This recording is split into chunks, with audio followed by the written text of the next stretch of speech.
마지막 주일 마지막 날 12월 31일 이렇게 하나님 주일이 이렇게 맞이해서 하나님께 예배를 올리면서 말씀을 듣게 됐다는 사실보다 정말 놀라운 사실은 없고 감사한 사실은 없는 것 같습니다. 영원 전부터 홀로 계셨던 하나님이 태초 어느 시간에 우주 만물을 창조하시고 인간을 창조해서 에덴 동산에 살게 하셨습니다. 에덴 동산에서 여한없이 행복하게 살면서 하나님과 교제하며 살도록 지음받은 인간이 마귀의 유혹을 받아가지고 선악과를 먹지 말라 하신 말씀에 불순종해서 선악과를 먹고 타락해서 죄인이 되고, 죄인이 됨으로 인해서 에덴 동산에서 추방이 되고 죽음이 왔고, 그리고 지옥이 왔습니다.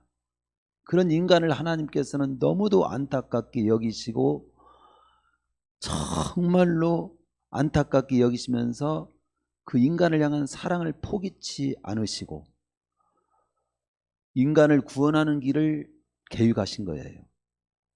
바로 인간의 구원을 위해서 계획하신 것이 바로 예수님을 통해서 십자가에 못 박혀 죽으심으로 바로 우리 죄값을 청산하도록 함으로 이 구원의 길을 열어놓으신 겁니다. 말씀대로 예수님께서 이 땅에 오셔서 십자가에 못 박혀 죽으시고 부활하심으로 그것이 사실임을 증명하시고, 그리고 죽음을 이기고 우리도 부활하고 영생이 다시금 누리게 됐다는 사실을 우리 주님을 통해서 확실히 보여주시고, 그래서 우리 주님이 구주시라고 하는 사실을 사복음서를 통해서는 우리에게 확실히 보여주고, 바로 하나님은 우리 인간을 향하여 모든 사람이 한 사람도 빠짐없이 다 구원받기를 원하셔서 이 땅에 이 복음이 땅끝까지 전파되기를 원했어요. 그래서 마지막 승천하시기 전에 부탁하신 말씀이 뭐냐면, 너희는 가서 모든 족속으로 제자를 삼아 아버지 아들과 성령의 이름으로 침례를 주고 내가 너에게 분부한 모든 걸 가르쳐 지키게 하라. 땅끝까지 복음을 전하라. 그리고 이 땅에 유일하게 나라를 꼭 세워라, 정부를 세워라, 어떤 단체를 세우라는 말은 없어도 딱 유일한 공동체 하나를 꼭 세워서 그 뜻을 이어가라고 했는데 그게 교회입니다. 주는 그리스도시요 살아계신 하나님의 아들이라고 고백하는 사람들로 하여금 공동체를 이루어가지고 이 땅의 모든 사람이 한 사람도 빠짐없이 다 구원받도록 그런 하나님의 뜻을 계속 이루어가라고 세운 게 교회예요. 바로. 그래서 이 사도행전은 어떤 말씀이냐면, 예수님의 죽음과 부활을 직접 목격했던 사도들과 바울, 그리고 예수님을 구주로 믿고 영접했던 사람들이 그 땅끝까지 복음을 전하라신 가르침을 따라서 성령의 권능을 힘입고 땅까지 복음을 전파했던 역사를 기록한 책입니다. 우리가 저번 주에는 우리는 11장 18절까지를 통해서 이 땅끝까지 모든 사람이 다 구원받도록 이 예수님이 구주라는 사실을 알리라고 했는데, 유대인들이 자기들까지만 이렇게 구원받으라고 하는 줄 알고 이방인들에게는 전하지를 못했어요. 그러니까 하나님께서는 놀라운 여러 가지 방법으로 결국은 이방인들까지도 복음을 다 전해야 한다. 그래서 저번 11장 18까지를 통해서 유대인들에게 한정됐던 복음이 이방인에게까지 복음이 전해지게 되는 놀라운 역사를 보여준 것인데, 바로 그게 이방인 고넬료와 그 가족과 친구들이 베드로 사도를 통해서 복음을 듣고 구원받게 된 사실입니다. 그 사실이 예루살렘에 정식 보고가 됐고 이로써 예루살렘 교회에서 선포합니다. 하나님께서는 유대인뿐만 아니라 온 이방인 모든 사람에게도 다 복음을 전하여 구원받게 하는 것이 하나님의 뜻이다. 이걸 확정하게 된 겁니다. 그것을 우리가 11장 18절까지를 보한 겁니다. 그 11장 18절에 다 같이 읽어봅시다. 거기에 결론이 그렇게 나오잖아요. 시작. 그들이 이 말을 듣고 잠잠하여 하나님께 영광을 돌려 이르되 그러면 하나님께서 이방인에게도 생명 얻는 회개를 주셨도다 하니라. 생명 얻는 회개가 뭔가를 저번 주에 설명했었죠. 하나님을 모르고 영생이 있는지도 모르고 구원이 뭔지도 모르고 살던 우리가 방향을 돌려가지고 하나님이 열어놓은 구원의 길을 보게 하고 그 구원의 길을 받아들이게 되는 방향전환, 그게 회개예요.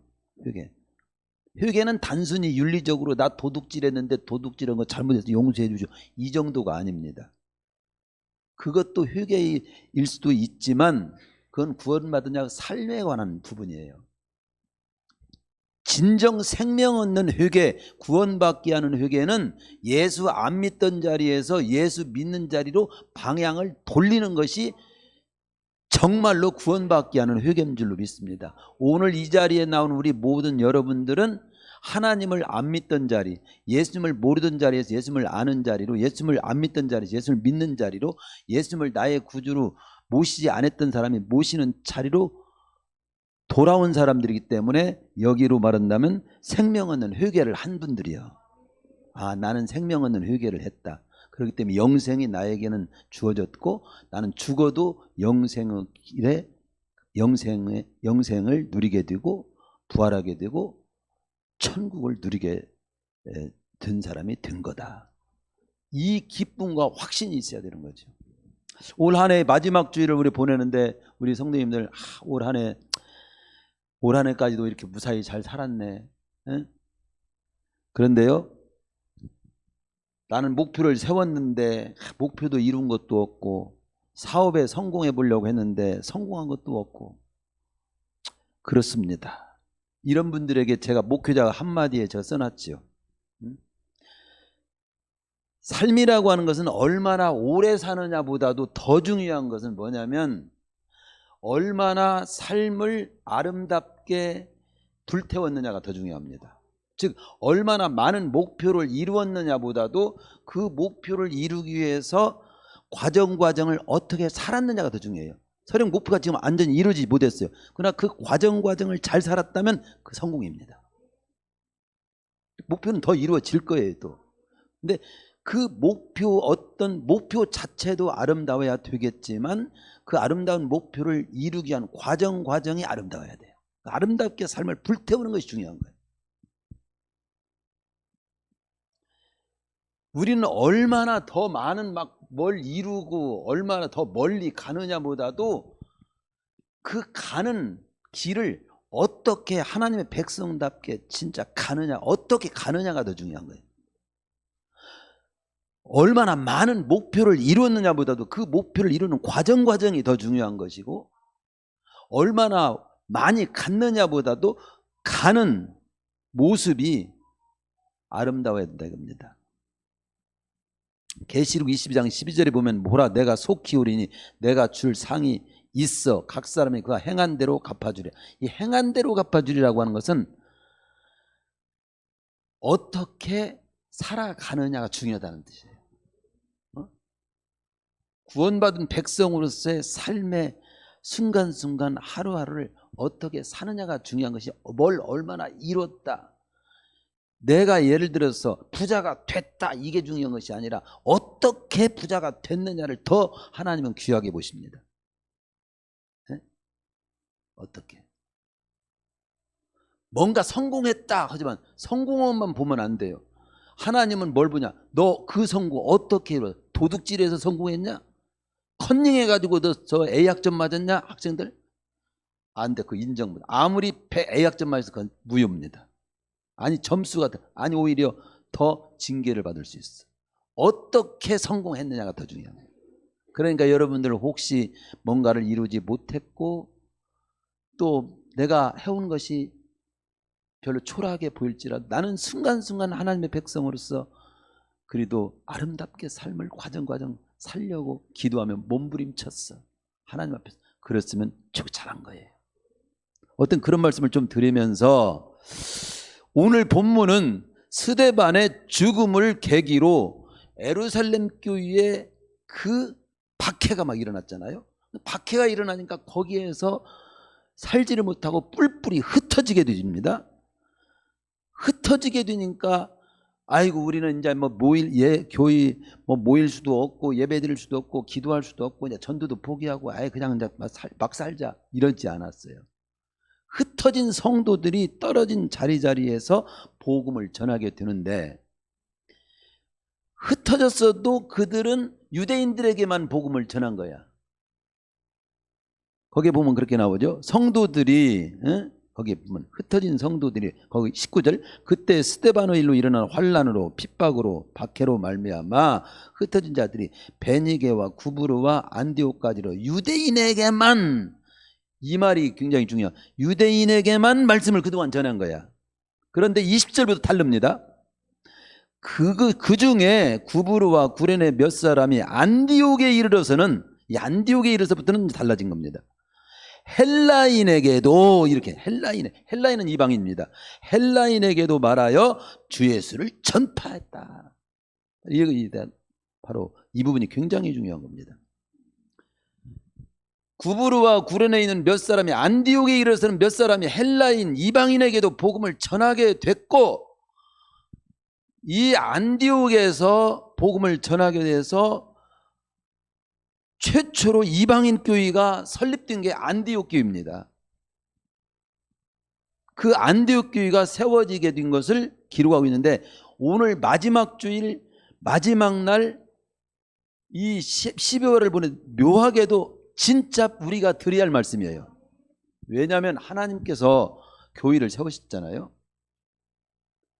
그러면 우리 이 마지막 주일에 뭘 생각하면 가장 좋을까 하는데, 이걸 계획하지 않았는데도 사도행전을 쭉 하다 보니까 이 말씀을 딱 만났는데, 진짜 마지막 주일에, 한 해의 마지막 주일에 새해를 또 맞이하는 길목에서 꼭 드려야 할 말씀이더라고.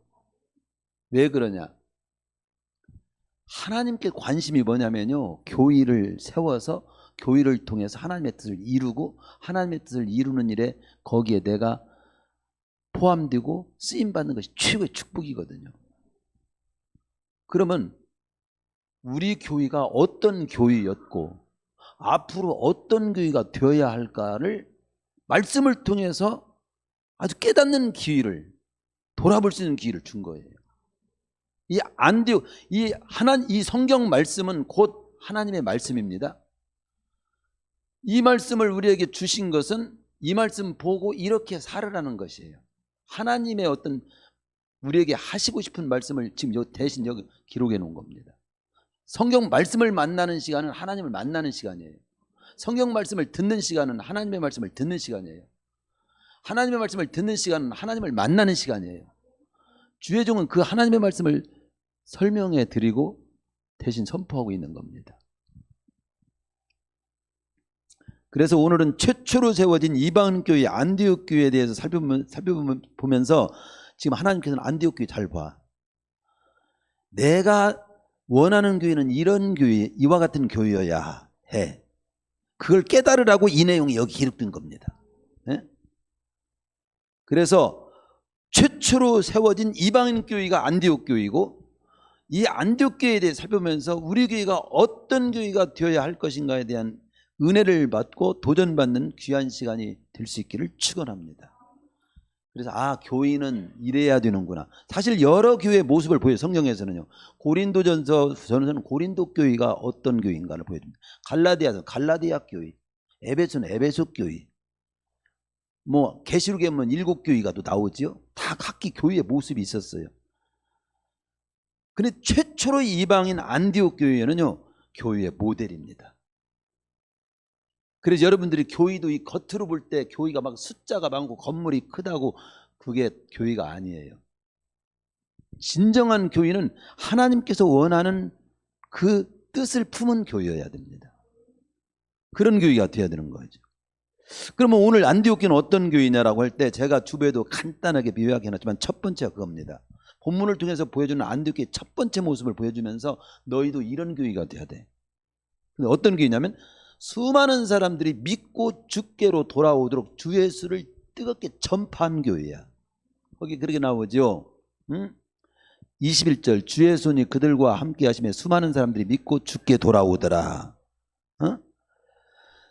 수많은 사람들이 믿고 주께로 돌아오도록 주 예수를 전파하는 교회. 이거 빠지면 교회 시체입니다. 교회 아니에요. 예수님을 전파해서 그 예수님 믿고 구원받도록 하는 그 일을 안 한다면 그건 교회가 아닙니다. 개모임 하듯이 와서 밥 먹고 구제하고 뭐 세상적으로 착한 일 그 정도가 되면 안 돼요. 주 예수님이 구주라는 사람, 예수님이 구주시다. 그 예수님을 전파하는 교회가 돼. 그 예수님을 믿고 구원받아야 된다는 사실을 뜨겁게 전하는 교회가 되어야 되는 것입니다. 그래서 수많은 사람들이 믿고 주께로 돌아오도록 주 예수를 전파하는 교회임을 보여주면서 우리 중원교회도 수많은 사람들이 믿고 주께 돌아오도록 주 예수를 전파하는 교회가 되자. 그 일에 나도 쓰임받는 성도가 되자. 거기 보면 또 원리적으로 축복의 원리로 보면요, 헬라인 이방인에게도 복음을 전하게 됐고 그 일을 주 예수님이 함께 했다. 그래서 수단 사람들이 주께로 돌아온 역사가 있게 됐다 기록하는데, 이걸 축복의 원리로 보면요, 이것입니다. 하나님께서는 이 내용을 읽고 보는 우리로 하여금 무엇을 알게 하고자 하는지를 발견할 수 있어야 되는데, 그게 뭐냐면 복음을 유대인에게만 전했는데 안디옥에 이르러서는 헬라인 이방인에도 복음을 전하게 됐다는 사실을 의도적으로 지금 표현하고 있는 겁니다. 그러니까 이방인에게 복음 전하는 그 일을 주 예수님이 함께 하셨다. 이것은 무슨 의미입니까? 헬라인 즉 이방인들에게 모든 사람들의 복음을 전하는 일은 분명코 주님이 기뻐하시고 후원하시는 일이다 이거예요.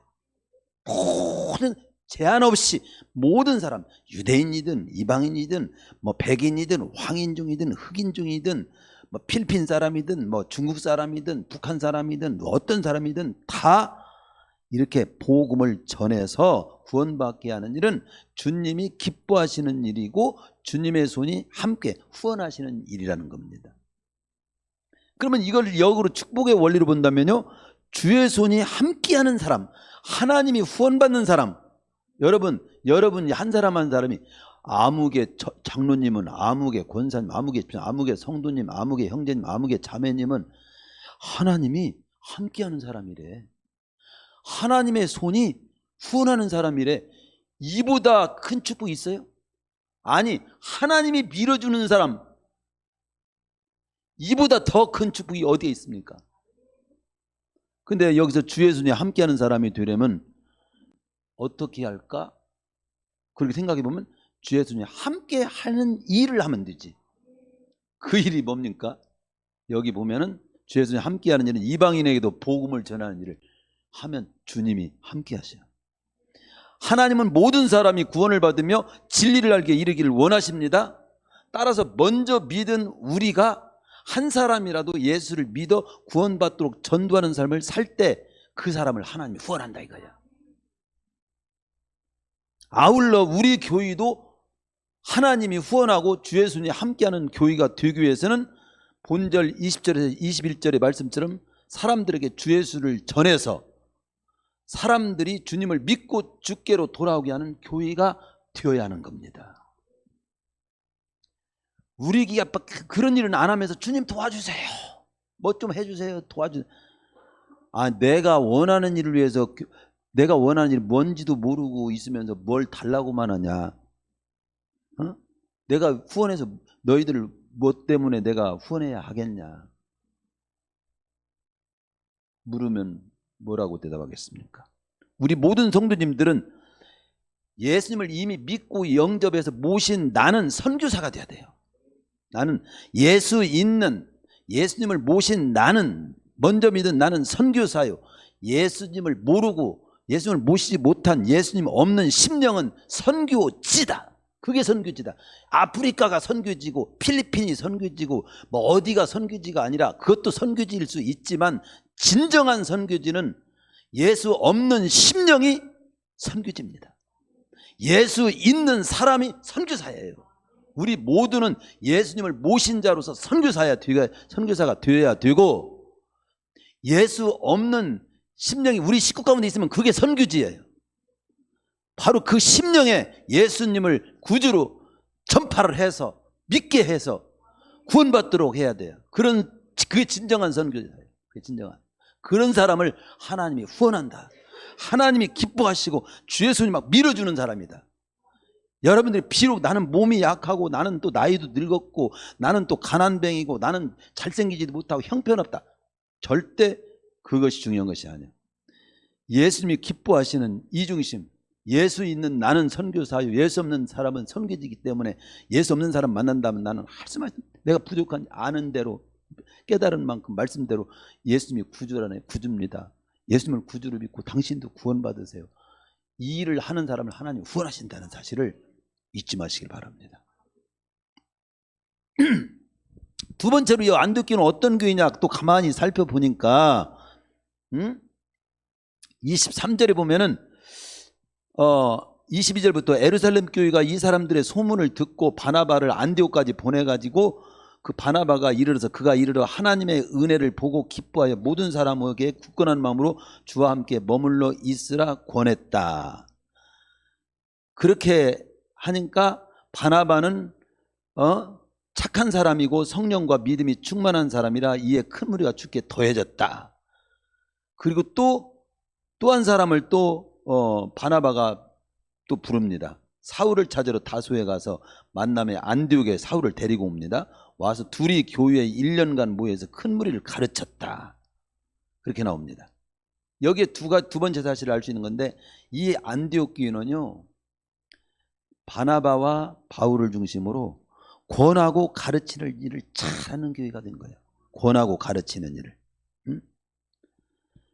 에루살렘 교회는 안디옥에 수다한 사람들이 주께로 돌아온다는 소문을 듣고 바나바를 그곳에 보냅니다. 근데 이 바나바는 심성이 착하고 성령과 믿음이 충만했다고 나와요. 그래서 그 심성이 착하고 성령과 믿음이 충만한 그 모습으로 갓 예수님을 믿게 된 그들을 흔들리지 않도록 굳건한 마음으로 주님께 꼭 붙어 있도록, 교회에 꼭 속해 있도록, 교회에서 떨어져 세상에 나가지 못하도록, 나가지 않도록, 마귀에게 휘둘리지 않도록, 세상에 휘둘려고 흔들리지 않도록 그 바나바가 그 역할을 한 겁니다. 주께 꼭 붙어 있도록. 여러분은 주께 꼭 붙어 있습니까? 여기 화분 있죠. 어느 날 이 화분이 얼어가지고 이파리가 툭 자기도 모르게 그냥 나자빠졌더라고. 그걸 보니까 떨어졌어. 관리를 잘해가지고 저 이파리가 꼭 붙어 있도록 했어야 되는데 이게 떨어지면 그냥 죽은 거잖아. 그 쓰레기통에다 이제 주워다가 다 쳤네. 이와 같이 마찬가지. 우리 성도들도 이 믿음에 꼭 붙어 있고 교회에 꼭 붙어 있고 하나님 안에 꼭 들어 있어야 되는데 여러 가지 인을 해서 떨어져 나가고 자빠지고 세상에 휘둘리고 마귀에게 유용되고 그렇게 되면 얼마나 안타까운 일이겠어요. 그렇죠? 가을에 농사 다 되는 태풍이 막 불어가지고 벼가 다 쓰러져가지고 물로 그냥 흙으로 덮어져 있어요. 그러면 농부의 마음이 얼마나 마음이 아픈지 몰라요. 그렇죠? 과일 농사 다 했는데 막 태풍이 불어오고 그래가지고 과일이 다 떨어져서 막 다 멍들었어. 팔아먹지도 못해. 가슴이 진짜 아픕니다. 그와 똑같은 거죠. 교인은 이렇게 품고 격려하고 꼭 붙어 있도록 그런 일을 먼저 부름받은 성도들이, 그런 성도들이 많아져야 됩니다. 그리고 아울러서 바울을 보내가지고 1년간 큰 말씀으로 아주 믿음의 뼈대를 바로 세울 수 있도록 가르쳤다고. 이렇게 품고 격려하는 사람이 있어야 되고요, 말씀을 잘 가르치고 훈련한 자가 있어야 돼요. 훈련받은 일개 사단 병력은 100만 매 오합지졸보다 국방에 더 큰 힘이 든다는 말이 있더라고요. 네? 주일낮 점만 찍는 신앙 가지고는 환난을 이기기가 굉장히 쉽지 않습니다. 큰 일을 해낼 수 있는 믿음의 장부가 되기 어려워요. 똑같이 교회에 다녀도 습검정 같은 신자가 있을 수 있고 다이아몬드 같은 신자가 있을 수 있어요. 숫검정은 뭐고 다이아몬드는 뭔가 여러 번 제가 설명 한번 해줬죠. 숫검정도 그 요소가 뭐냐면 탄소로 돼 있어요. CO2, 화학요소 CO2, 탄소로 돼 있고 다이아몬드 탄소로 돼 있어요. 똑같은 탄소인데 어떤 건 숫검정 정도로 되고 어떤 건 다이아몬드가 된단 말이에요. 똑같은 탄소인데 똑같은 성도인데 어떤 건 숫검정은 발로만 비벼도 그냥 바스라져. 다이아몬드는 발로 비벼는 오히려 발이 아파. 발이 다쳐.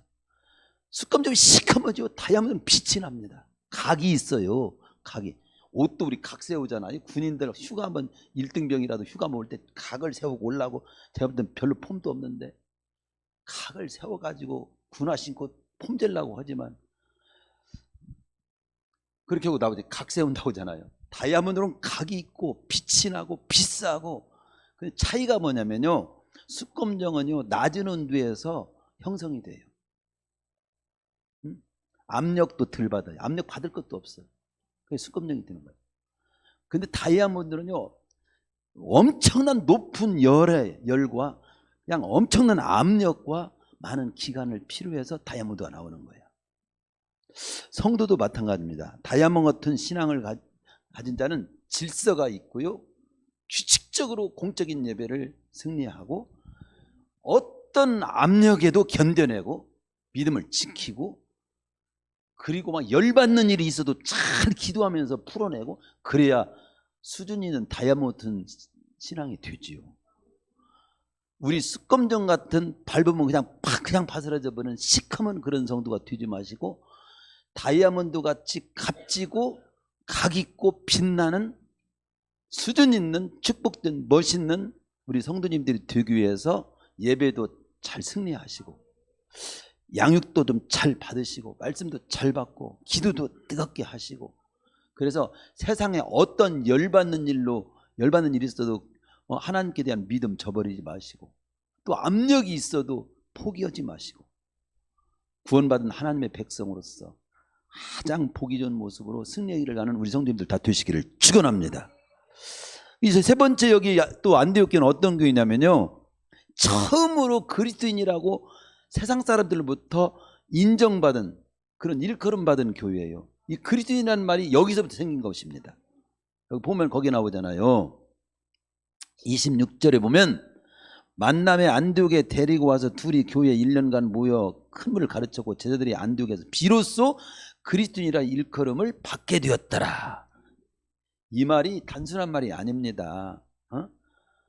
그리스도인이 그리스도인이란 진짜 당신 그리스도인이네. 이 소리 듣는다는 것은 굉장히 아름다운 모습입니다. 이름에 걸맞게 사는 것, 이게 삶을 잘 사는 사람들의 특징입니다. 삶을 잘 사는 사람들의 특징, 그 이름에 걸맞는 삶을 잘 산다는 것은 주어진 이름에 걸맞게 산다는 것을 의미하는 거예요. 비로소 그리스도인이라 일컬음을 받게 되었다고 가르칩니다. 이 말이 무슨 의미가 담겨있는 표현입니까? 헬라어로 그리스도인이라는 말은 그리스티아노스라고 써 있습니다. 그 뜻은 뭐냐면 그리스도인은 그리스도를 따라가는 사람이에요. 우리는 마귀를 따라가는 사람이 아니야. 이단을 따라가는 사람이 아니야. 잘못된 어떤 걸 따라가는 사람이 그리스도를 따라가는 사람들입니다. 그리스도께 속한 사람이라는 뜻이에요. 그리스도를 따라가고 그리스도께 속한 사람. 우리는 마귀에 속하지 않아요. 세상에 속하지 않아요. 세상에 살면서도 세상에 속해. 바닷물 속에 살면서도 바닷물에 소금물에 절여지지 않은 고기처럼 우리는 세상에 살지만 세상에 절여지지 않고 물들지 않아요. 안디옥 교인들은 주 예수를 전해 듣고 진정으로 주께 돌아온 자고 그래서 주님께 속한 자고 주님께 속한 자로서 주님처럼 삶을 살아가기를 힘쓴 자이기 때문에 그곳 사람들로부터 저 사람들은 그리스도인들이네. 그들이 이름을 붙인 거예요. 그리스도께 속한 사람이네. 그리스도처럼 살잖아. 그리스도 따라다니고 그리스도께 속해 있고 그리스도께 붙어 있고 그리스도 냄새가 나고 그리스도 향기가 나는 바로 그래서 그리스도인이라고 부른 겁니다. 오늘날 예수 믿는다는 사람은 믿는다는 사람 많고 교회를 다닌다는 사람 많은데 참 그리스도인, 당신은 참 그리스도인이네, 이런 소리를 듣는 사람이 많지 않은 시대를 살고 있습니다. 우리 스스로도 그거 느끼잖아요. 적어도 그 이유는 뭘까? 두 가지입니다. 하나는 예수님을 믿는다고 하지만 정말 예수님을 주와 그리스도로 믿고 주께로 내가 돌아온 거냐, 정말 마음을 부려 내 인격적으로 예수님을 나의 구주로, 하나님으로, 삶의 주인으로 내가 정말 감격스레 기쁨으로 기꺼이 모신 자가 맞은가? 즉 구원받을 말씀을 나는 받은 자인가? 생명 얻는 회개를 한 자인가? 죄사함을 얻게 하는 회개를 한 자인가? 완전히 방향을 난 돌이켰는가? 이게 교회 버스를 차 운전하다가 어떤 고속도로 갈림길이 있어요. 모르고 그 고속도로 이렇게 잘못된 길로 빠져가면요 한참 가가지고 고생하고 돌아와야 됩니다. 간 김에 그냥 갈 거예요. 그러면 엉뚱한 데로 갑니다. 힘들더라도 돌이켜야 돼요. 우리 인생길을 살다가 예수 믿지 않으면 구원받는 길이 없다는 걸 알았으면 힘들더라도 돌이켜야 됩니다. 돌이켜야 돼요. 로마서 8장 9절이면 그리스도인은 그리스도의 영이 없으면 그리스도인이 아니라고 했어요. 그리스도의 영이 없다? 예수님을 영접하지 못하면요 예수님이 내 안에 거하시질 않아요. 예수님이 거하시지 않으면 예수님의 영이 없는 거예요. 예수님의 영이 없는 것은 그리스도인이 아니에요. 예수님을 진정으로 믿고 영접한 자가 그리스도인이고, 또 영접만 했다고 해서 진짜 그리스도인이라고 볼 수 없는 것은 뭐냐면 사람들이 믿지를 못합니다. 나도 내가 정말로 그리스도인인 것을 뭘로 증명할 겁니까? 그래서 두 번째, 정말로 그리스도인이라는 소리를 들으려면, 그런 향기가 나고 표가 나려면요 예수님을 믿는 자답게, 구원받은 자답게 사는 삶이 있어야 돼요. 그래서 예수님을 주와 그리스도로 믿고 주께로 돌아온 자라면 정말로 주께로 돌아온 자답게 삶을 살고 있느냐 하는 그 부분이 우리가 분명해야 됩니다. 진실된, 그러니까 신앙 고백이 있는가, 구원의 확신이 있는가, 그리고 진정한 신앙 고백을 한 자답게 삶을 살기를 힘쓰는가, 그것이 있어야 돼요.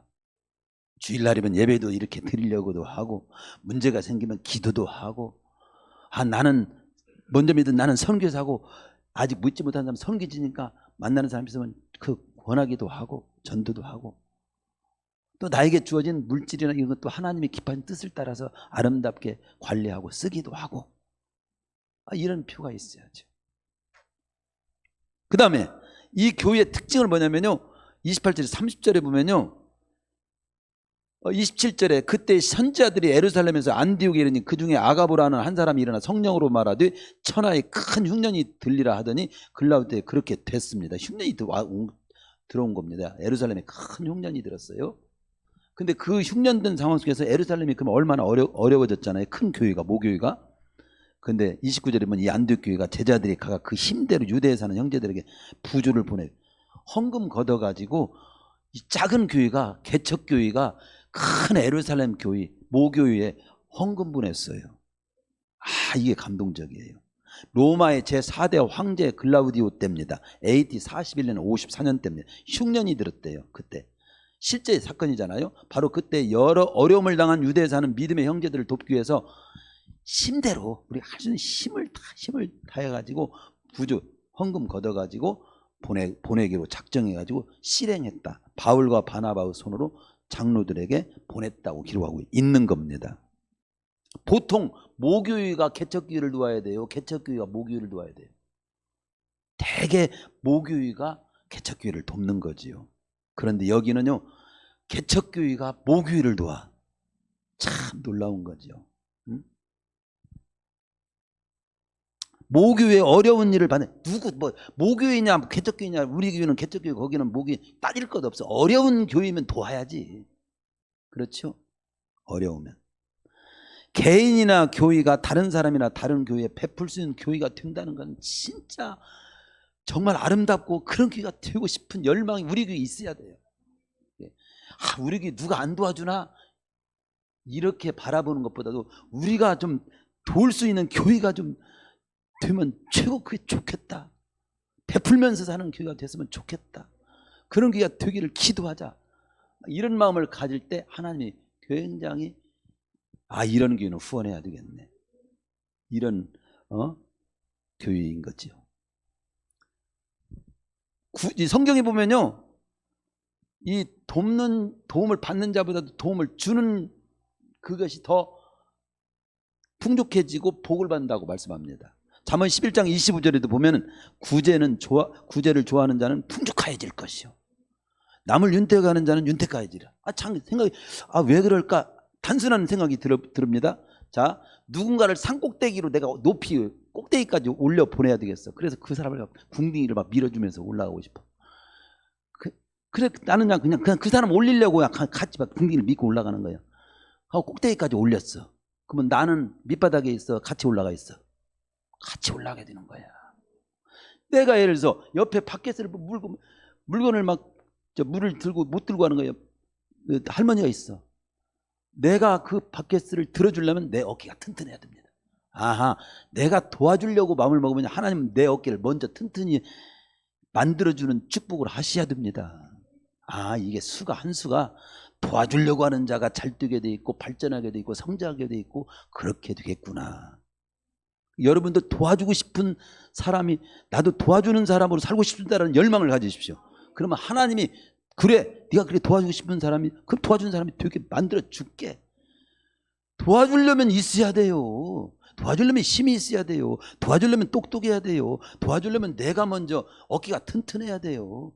그게 먼저 축복을 받는 비결이 바로 도와주고 싶은 마음을 가지고 사는 사람이구나. 바로 그 사실을 깨닫게 된 겁니다. 누가복음 6장 38절에 보면 주라 그리하면 너에게 줄 것이니 곧 후에 뒤에 누르고 넘치도록 하여 너에게 안겨주리라. 막 옛날에 말에다가 쌀을 담아서 말쌀을 팔아다 먹을 때 있어요. 저도 따라가 보면 아버님 말 한 말, 그 돈이 없으니까 한 말 팔어.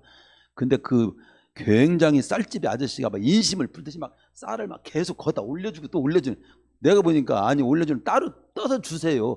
거기다 올려주지 말고. 많이 주는 느낌만 들지 다 흘리더라고. 그래서 그리고 한번 툭툭 털으면 다 떨어져요. 꽉 채워준다고 한번 탁 올렸다가 탁 놓으면 싹아버려지는. 그러지 말고 한 이렇게 부어 주시고 더 주려면 따로 퍼가지고 한 바가지 주세요. 그러고 싶더라고요. 에베소 4장 28절 그래서 그렇게 말씀하잖아요. 빈궁한 자에게 구제할 것이 있기 위해 제 손으로 수고해 선한 일을 하라. 다른 사람 것 가지고 구제하려고 하지 말고 네가 벌어가지고 한번 도와주면 살고 싶다는 그런 자세를 가져봐라. 누가복음 6장 30절 주라 그러면 너에게 줄 것이지. 그렇게 말씀하잖아요. 제가 확실한 것은 그겁니다.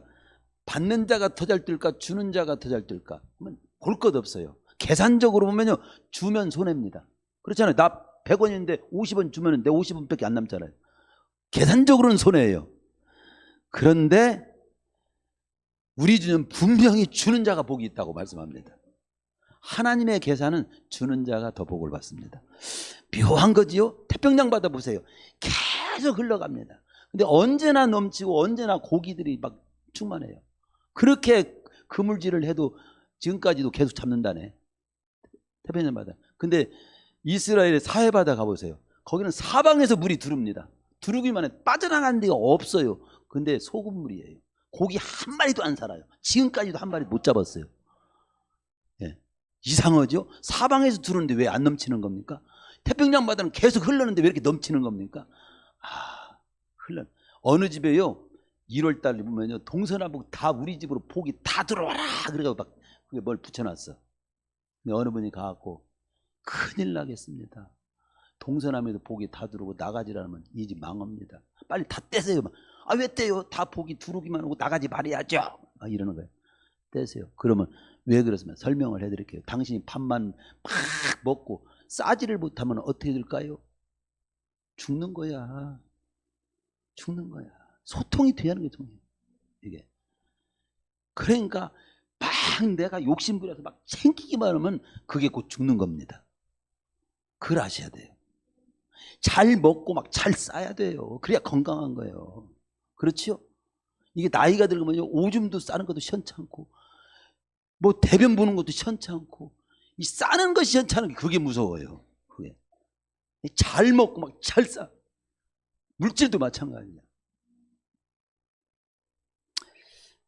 주는 자가 복이 있다 하신 주님의 말씀대 우리 교회는 받기보다 줄 수 있는 교회가 되기 위해서 기도하고 노력합시다.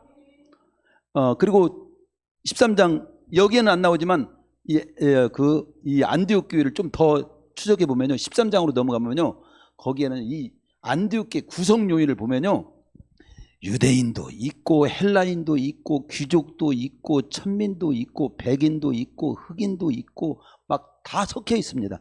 나이 드신 분도 있고 어린애도 있고 막 다 섞여 있어요. 구성 비율을 보면 철저히 이거 하나 안 되겠다, 분열되기가 쉽겠는데, 그냥 이 모래와 뭐 섞인 것 같아도 하나 안 되겠는데, 그런데 이 교회는 하나가 딱 돼 있는 거예요. 즉 뭐냐면 이 교회는요, 다양성과 조화가 이루어져서 하나 될 줄 아는 교회예요. 주님의 뜻과 일을 중심으로 일치, 단결, 협력이 돼갖고 하나 되는 교회였습니다. 우리는 알아야 됩니다. 자, 모래와 시멘트, 물 각각 별개입니다. 아무런 각자는 힘이 없습니다. 그러나 이것들을 물로 버무려 가지고 결합이 되면 큰 빌딩도 세우고 건물도 세우잖아요. 그와 똑같은 거예요. 우리 각자는 다 성질도 다르고 의견도 다 다르고 수준도 다르고 건강도 다르고 경제 수준도 다 달라요. 생김새도 다 달라요. 그렇지만 저마다 상황과 처지가 다르지만 우리 모두가 하나님과 말씀과 하나님의 일을 중심으로, 하나님의 일을 중심으로 사랑으로 딱 결합을 하면 못할 일이 없는 아주 견고한 그런 공동체가 되는 겁니다. 마귀는 틈만 있으면 분열을 가져오지만 성령은 아무리 다른 사람들이 모여도 하나 되게 하는 역사를 하셔서 주님의 뜻을 이루게 하시는 겁니다. 마지막으로 한 말씀 하나 드리고 마치죠. 그것은 이 안디옥 교회는 작은 교회였어요. 작은 교회지만 세상 땅끝까지 세계를 품은 교회였어요. 한마디로 작은 교회지만 세계를 품은 큰 일을 하는 교회입니다. 여러분 작다고, 여러분 거의 여기 보니까 다 작구만.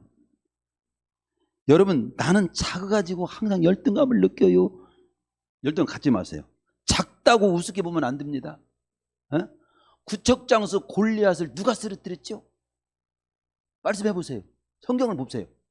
구척장수 골리앗을 누가 쓰러뜨렸냐고. 더 큰 십척장수가 쓰러뜨렸습니까? 소년 다윗이 쓰러뜨렸어요. 제가 성경을 보면요, 많은 내용 많이 있지만 빈들의 수많은 수천 명의 굶주린 백성들이 막 거기에 막 배고파하고 허기져하고 있었습니다. 그 백성들을 배불리 막 먹였잖아요. 누가 배불리 먹였죠? 그때 그 당시 최고의 부자가 쌀을 100가마니 내놔가지고 그냥 아주 배 터지게 먹였지요. 그 부자 참 대단한 부자. 이랬습니까? 아니에요. 거기 부자는 이름도 안 나와요. 거기 얼굴 코빼기도 비치지 않았어요. 보리떡 5개 물고기 2마리 내놓은 소년으로 인해서 5,000명이 먹고 12왕조를 남기는 역사를 이룬 겁니다. 오늘날 우리는요, 내가 작고 교회가 작고 나는 작고 보잘것 초라하다고 하나님이 쓰시면 엄청난 역사를 이룰 수 있는 거예요. 12장을 넘어 13장에 건너가면 안디옥 교회는 비록 작은 교회지만 성령이 시키는 대로 땅까지 복음 전하기 위해서 바나바와 바울을 안수해가지고 파송하는 것을 보게 됩니다. 안디옥 교회는 그러니까 비록 작은 교회지만 세계를 품은 교회인 거예요. 이게요. 선교의 가장 큰 방해물은 교인들의 우리 의식입니다. 의식. 우리 생각이에요. 우리 주변 우리 민족도 다 못했는데 다른 민족도 전도한다고? 이런 생각이 들어요. 만일 1세기 성도들이 우리 민족도 전도하기 어려운데 다른 민족까지 어떻게 전도해요? 이런 생각을 했다면 오늘 한국에까지 복음이 전해졌겠어요? 우리는 어떤 자세를 가려, 우리 교회 어떤 자세를 가려야 되냐 하면은 우리 주변, 우리 민족, 우리 가족을 다 다 복음한 다음에 다른 곳에 가서 복음을 전합시다. 이것이 아닙니다. 떨어진 자리에서 그리고 땅끝까지 동시다발적으로 해야 돼요. 동시다발적으로. 못 가는 곳은 보내고 내가 하는 곳은 하고. 또 어떤 사람은 그러죠. 우리 가족도 전도 못하는데 딴 사람은 어떻게 전도해요? 아닙니다. 내 가족 전도하면서 다른 가족도 해야 되고, 나도 부족한데 어떻게 다른 사람에게 내가 전도라고 하기 어렵습니다. 부족한 상태로 하고 온전히면 더 또 하고, 그런 거 따지면 안 됩니다. 다발적으로 해야 돼요. 믿음이 약하면 약한 대로 하고, 믿음이 성장하면 성장한 대로 하면 되는 거예요. 안만큼 하면 되는 것이고, 그러지 내가 다 알아가지고 하고 나부터 온전해진 다음에 하고 우리 가정 다 싣고 전도한 다음에 다른 가정 한다, 그런 생각은 성경적 생각이 아닙니다. 마지막 한 말씀을, 그래서 결론적으로는 말씀에 거기에 한 말씀 드리면, 1907년 일제치하에서 쓴 371장 삼천리반도 금수강선 그 찬송이 있잖아요. 그 작사자가 누구냐면 한국의 애국자라고 하는 남궁옥 선생님이 작사한 겁니다. 그분이 이런 말을 했어요. 땅이 크고 사람이 많은 나라가 큰 나라가 아니고, 위대한 인물이 많은 나라가 큰 나라고 위대한 나라다.